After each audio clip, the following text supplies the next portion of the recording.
Hi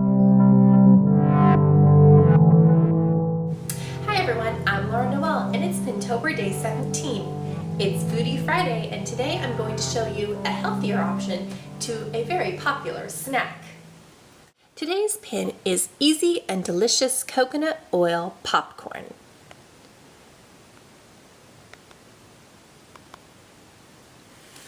And this tutorial is found on howdoesshe.com. Okay, if I'm being honest, I love popcorn. But you know when you go and have movie theater popcorn that's loaded with butter and you just sometimes you get a headache and you just feel ugh afterwards. Or even when you use your microwave popcorn and the smells and just all of those chemicals and the things in it just take away from the goodness of the snack. Well, when I discovered how to make popcorn with coconut oil, my life changed. Here's how we do it. First, you're going to pick what kind of coconut oil you want to use. You can use the unrefined virgin coconut oil, or you can use refined coconut oil. Now, the difference is huge. Unrefined smells and tastes like coconut. So if you love the flavor of coconut, you want to use unrefined. Refined does not have a smell or a taste. It's just a vegetable oil. There are definitely more health benefits with unrefined than refined. However, I don't like coconut. And though I will use unrefined to get the health benefits, when I'm cooking, I typically use unrefined because I don't want the flavor. Now, I have tried both. The unrefined has more of a sweet flavor, a little bit, it just has more of a flavor. It's not necessarily a coconutty, I mean, it kind of is, but I don't know, that's coming from somebody who gets the smell of coconut. So you decide which one you want to use. Next, you're going to pick your pot. The tutorial shows using a big pot like this. Actually, hers is even taller.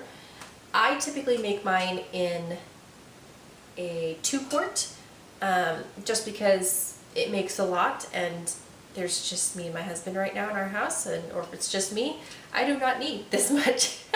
So I'm going to be showing you in the 2-quart. I love that mine has a clear lid so I can see inside what's going on without actually having to lift it up so I don't get burned by the oil. So we're going to take our pot and our lid, and because different pots have different sizes, there's no particular amount of oil to add.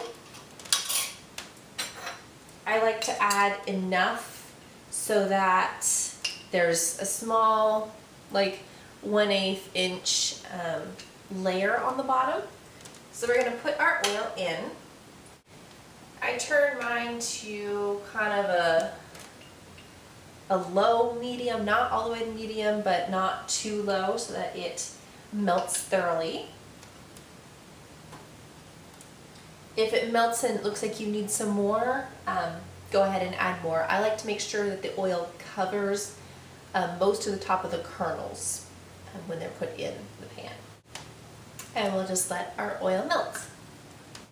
Once our oil is completely melted to liquid, it's time to add the kernels. Now again, depending on the size of pot you use, you're going to use a different amount of kernels. You do want pretty much just one layer of kernels covering the entire bottom of the pot.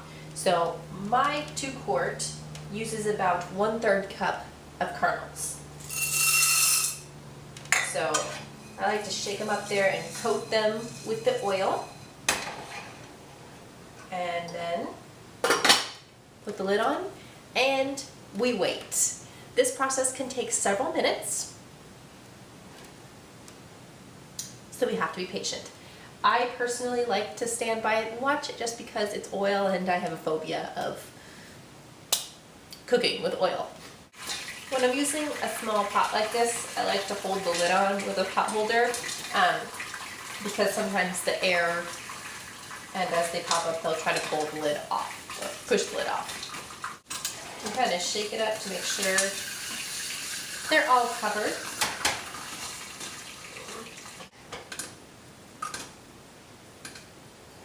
To ensure that you do not burn the bottom of your popcorn, and when it's a couple seconds between pops, or if it's to the top of your lid, you'll want to take it off the heat. You'll want to let it sit for about a minute, just so that when you open it, they don't pop all over the place. Just let it cool off a little bit. And I've got my large bowl right here, and I'm just going to very carefully rub it in. Alright, so there we have it. That is what a 2-quart makes, and the oil is of course in place of butter. If you really like salt, like me, you can sprinkle some salt around in there, and you're good to go. And of course it's delicious hot, but I like to store it, if it's not all eaten, in a glass snack jar so that you can snack on it throughout the day. I've noticed that it keeps its flavor, that it's still absolutely delicious even when it's cold, even like the next day. So that is our healthier coconut oil popcorn recipe. Thanks so much for watching today, and we'll see you tomorrow. Bye.